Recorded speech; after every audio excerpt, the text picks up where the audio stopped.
welcome to some questions from Teatime session 13, very much an Anglo-Saxon shoot. I'm pleased to say I've been able to talk to Helen about some details of these answers, so hopefully we'll get them as right as possible. Before we start, I had a rather grand email from Jeff Mason, who has sent some pictures in to us of a Time Team chess set, which is rather fine. He's been scribbling away for several months on these figures, so it would be quite nice to see some more pictures of those, which we'll show you. Catherine Beach and Walker, about the pot in the hand of the burial. Was it examined to find out what it contained?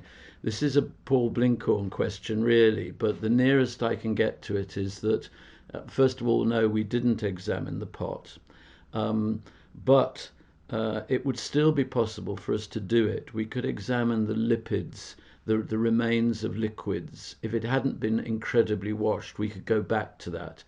In these days of Time Team, we didn't really go on and on with analysis, which I think we probably would do today. So it's nice to think that that pot is there. The sort of things it might have contained: mead, maybe some herbs, something like that. And that kind of analysis is one of those modern things that if we were doing Time Team again, we could bring to the shoot. So that's a nice question. Connie Merchant: were the Anglo-Saxons making glass beads? Yes, they were, Connie. That wonderful woven almost glass effect was very much an Anglo-Saxon thing.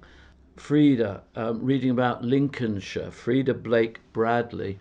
Why was Lincolnshire so attractive to both the Anglo-Saxons and the Vikings? Well, it's, as you see from the map, Frida, there's obviously a huge coastline, and if you're coming down from Denmark or anywhere else in the Scandinavian area, you are pretty much going to bump into the Lincolnshire coastline with those long sandy beaches.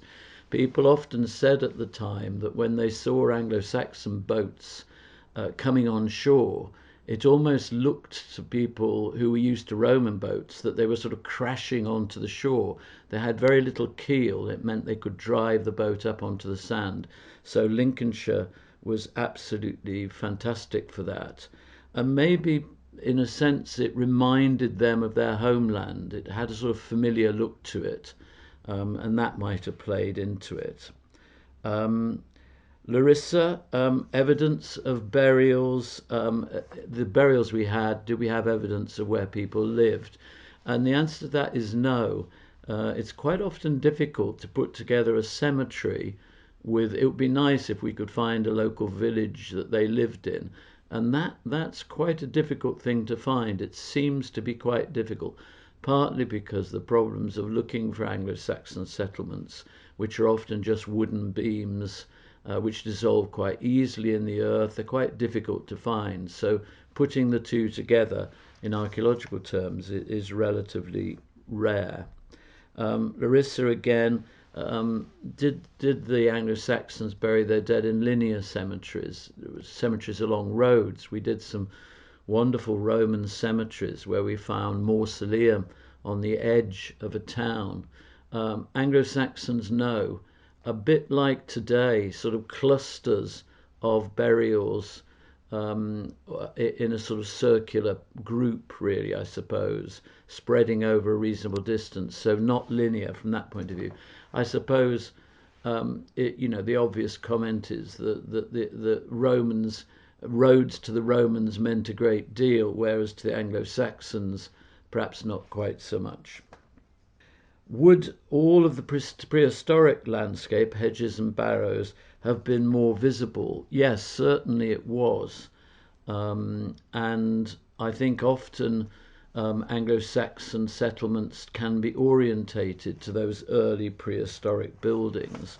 And I think there was a way of, it was important to the Anglo-Saxons in the 7th century to have some relationship with the Roman past.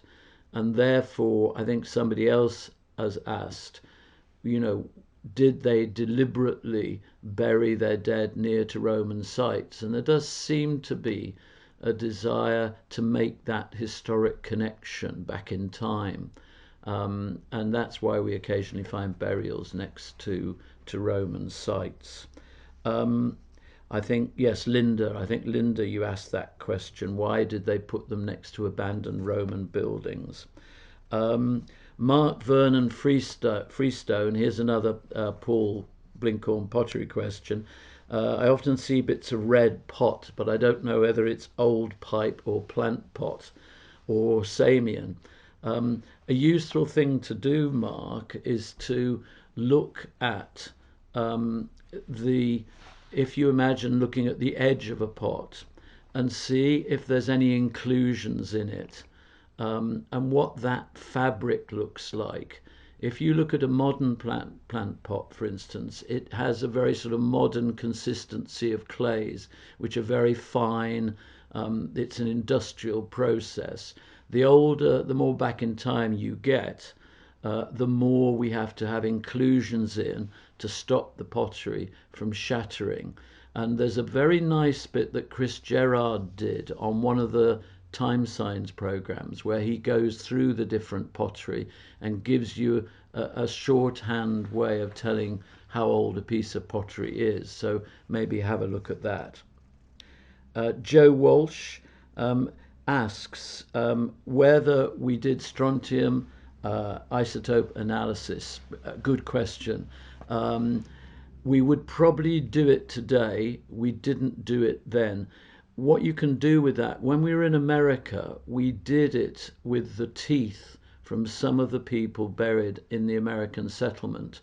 And what that allows you to do is a particular kind of diet affects that strontium isotope analysis. More corn produces a different signal than a wheat or a meat diet. And so it is a very useful thing to do. And you can do it post the event. So in theory, we could go back to the bones of South Carlton and have a look at them and find a little bit about where those people went, where they came from originally. And it's a very useful thing to do. Dorothy Frank, really just a comment about those early programs. One or two people, I think, have noticed that in those early series, sort of 1 to 12, 13, I suppose, we took a bit more time about things. It was slightly slower. We didn't try to do quite so much, so we had more time to be reflective. I think she points that out, which is an interesting point. She also says about the presentations, we always had an idea in the early series at the end of each program, we gather the village together like a Poirot crime mystery, and in front of them tell them what we'd found. I kind of felt it was their village, so we should tell them something about what we'd done. It was always an exhausting process because by the end of day 3, we just kind of wanted to finish and get home, but we would sit around and talk to the people, and in many ways we enjoyed it, but it took up quite a lot of time in the edit, which on a show like this you're always thinking, well, if we have that, then we have to leave out some excavation or something like that. And I think in the end we kind of felt, well, we'd told you what was in the program during the program. We then told you again because we're telling the local people, so it felt sometimes a bit like repeating what you knew already. But as an event, I always rather enjoyed it, and it was a great pleasure for the people of the village to come in and we could chat to them. And I think maybe we should have kept them going socially, if not filming them. So thank you very much for your questions. I hope you enjoy the piece with Helen. Always great to talk to her about Anglo-Saxon sites, which she knows so much about. So that'll hopefully have gone out and you've had a chance to see that. We're now going to go off and start ferreting in the files for next week's program, which I hope you're going to enjoy just as much. So stay well, and thank you for watching Time Team Tea Time.